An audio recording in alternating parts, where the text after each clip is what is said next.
beautiful doesn't automatically mean accessible. So in other words, we don't know what we're talking about. Hi everyone, Angelo here. I'm a creative and theologian. It's the 29th Sunday in Ordinary Time. So we are now in chapter 18 of Luke.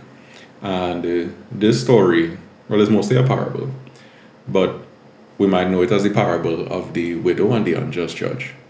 So what happens, the way it starts off, is that Jesus is talking to his disciples about the importance of praying continually, and then on top of that, not losing heart. In other words, to continue persisting in prayer all the time. So he goes into a parable to try to explain the story. And he says there's this judge in a certain town, and he ain't care about nobody. He ain't studying God, he ain't studying people, he ain't studying nobody, he only studying himself. But at the same time, there is this widow, and she keeps going to him saying, I want justice from you against my enemy. And the judge, like, he ain't taking she on too much, right? And she keeps going to him, until he reached the point, meaning the judge who is studying he reached the point where he like, you know what? Better I get this woman justice before she come and judge, and she send me to my own grave in some way, shape, or form. And then Christ says, you realize what the unjust judge, had to say? So he's saying, would God not see justice done to his chosen, the ones who are crying out constantly? So, and what Jesus is saying, I promise you that God will see justice done to them and make sure that our justice come quick too. And then he ends with a question, or at least the story ends with a question, where Jesus says, when the Son of Man comes, will he find any faith on earth? So I feel like this story came about because somebody complained about praying. Because Christ is always praying in Luke. But if I know humanity well enough, which hopefully I do, I feel like one of these disciples was like, why we had to pray so much?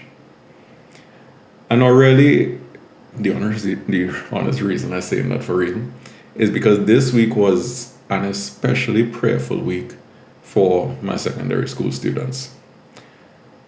And there was no shortage of complaints. Why we had to pray so much? Why this so long? Why this so boring? Why the place so hot? Well, I mean, that last one I can't really argue with that. But constant complaints about prayer. So it had me feeling like same way too with this story. This kind of how this theme would have come up. And I mean, I would say this is a fairly known parable. And because the context is unceasing prayer, I do think it is easy for us to look at this story, at the parable more so, and say that persisting in prayer is enough for us to get God to give us what we're praying for. As if God is some kind of genie or some kind of tax collector. But in the widow's case, she was pressing, talking about the parable here, she was pressing this unfair judge for justice. And I mean, with this kind of theology, talking about that if we could try to manipulate God through prayer, what does that then say about God? Because does it mean that God is the unjust judge? Because Christ reveals in the Gospels that is the furthest thing from the truth, that God is not an unjust judge, but rather God is the fairest of all judges, but more so that God judges with love. And theologians, especially feminist theologians, will challenge that basic understanding of the parable. And they will propose different characterizations. But I'll tell you from now, they don't see God as the unjust judge. Now, I don't think anybody really argues about the goodness of prayer. And I don't think anybody would disagree with Jesus either and say that we should be praying less. Unless, of course, maybe you're in secondary school. But age and stage, right? As a teenager, you ain't really trying to be doing all of that. But notwithstanding, I do feel like we should be careful to treat the gospel with more care. Because the reality is, especially for those of us who are involved in professional theology and for those of us who preach, most people do not have the benefit of what we would have learned and what we would have experienced. And I'm not saying that there's only one way to do theology, definitely not. At the same time, those of us who were formally trained, we enjoy a side of our faith that we still have not made totally accessible to any and everybody in the church. Like, I've been having this thought recently. So everything I am about to say is mostly anecdotal and full of my opinion, as opposed to research-based facts. Meaning I could be totally wrong about this, and please forgive me if I am. But it seems like, or at least for us here in the Caribbean, that when we talk theology, especially those of us who have been formally trained, it's almost like we are speaking a different language from the rest of the church. And what I mean is that it seems like those of us who are educated and who enjoy the privilege of being able to know the ins and outs of our tradition well, because we know it well, we repeat it well. But for 99% of the church who don't have much theological training, maybe they might have a seminar or two, or maybe even more, and maybe they might listen attentively to what their priests say. And then, well, of course, now with the internet, they might have all the different content online to listen to. But even with that, it's still almost like we might be speaking two different languages. Because again, most of the church does not have, say, formal theological training that the clergy and professional theologians would have had. So I feel like if we as theologians and as preachers continue to speak the language of traditional understandings of theology to the people of God, to the church, a church that doesn't know the language that we speak in, then it'll be chaos. And I mean, again, I could be wrong, but it does seem like chaos in the church. Like, so many of us still have these fundamentalist interpretations of Scripture. Like, so many of us still think the creation story, and well, more so the story of Adam and Eve, are literal stories.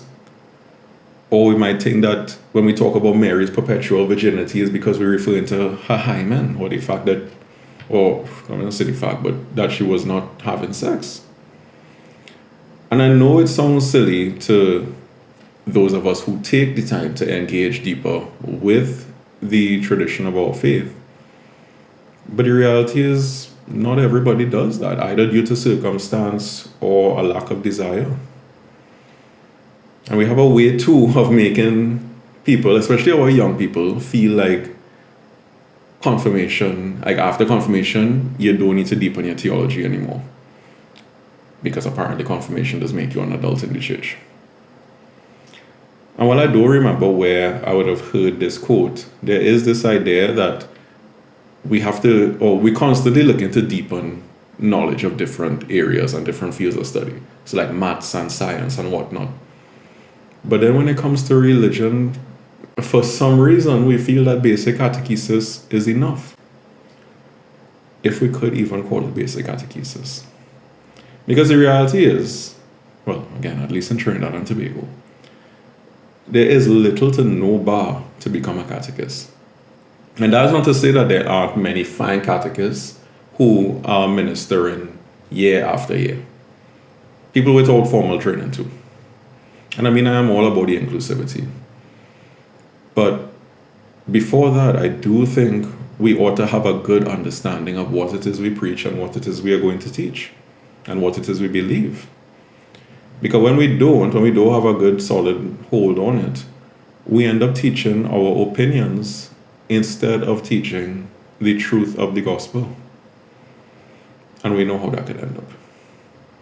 Because that looks like turning doctrine into something heavy and burdensome, when doctrine is supposed to be liberating.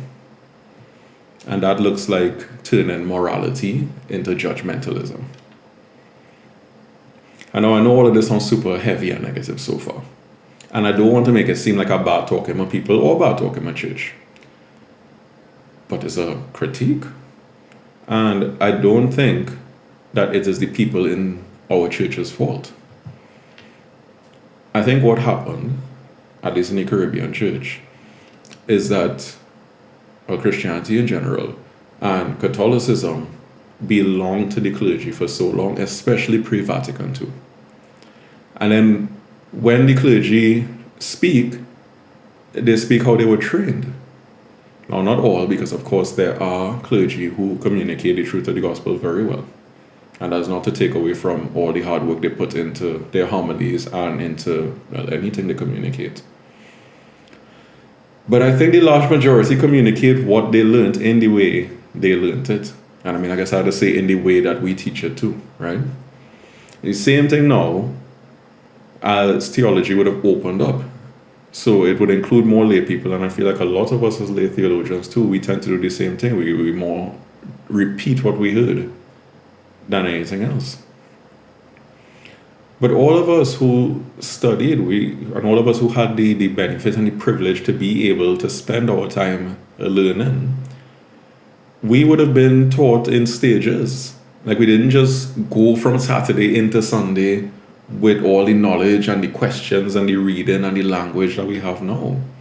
It would have taken years of study and critical engagement for us to get where we are today, to talk that the way we do, with all the fine poetic language, which for all intents and purposes is very beautiful, but beautiful doesn't automatically mean accessible. So the thing is, most people don't have that luxury, or did not have that luxury, as the case might be. And one homily each Sunday is not enough either. So really and truly, we preach all these beautiful words, but I'm just not sure how much weight these words have unless we make it meaningful to our culture. So in other words, we don't know what we're talking about. So I do think that those of us who we would have had the privilege to be formally trained, we should try to speak in ways that could make the truth of Catholic theology more accessible to anybody who wants to learn. Meaning we have to know the truth we believe. Like we have to know it. We have to know it intimately. And then we have to learn how to communicate in the language of the Caribbean church today. And then not only that, we have to make theology accessible.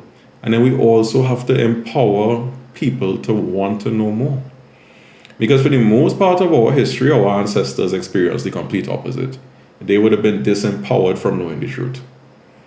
They were put into subservience and their human dignity was discarded. And now we need to reverse that.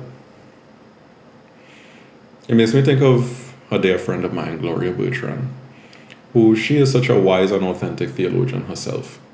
Even though she never went to university to study this, but she made sure throughout her life to engage deeply with her faith, as well as she would have attended and made herself available to a lot of educational opportunities, as well as, of course, to engage with the Conference on Theology in Caribbean today, the CTCT, which is a collective of theologians from all over the Caribbean.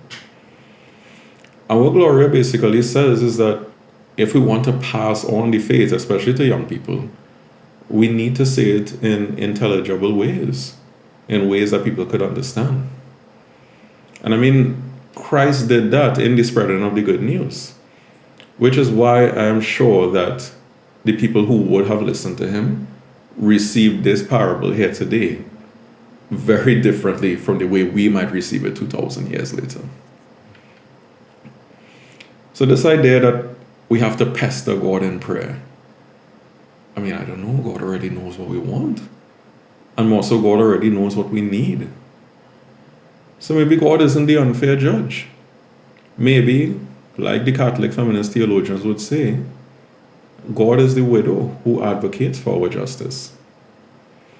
And maybe we are the unjust judge, and God eventually breaks through to us.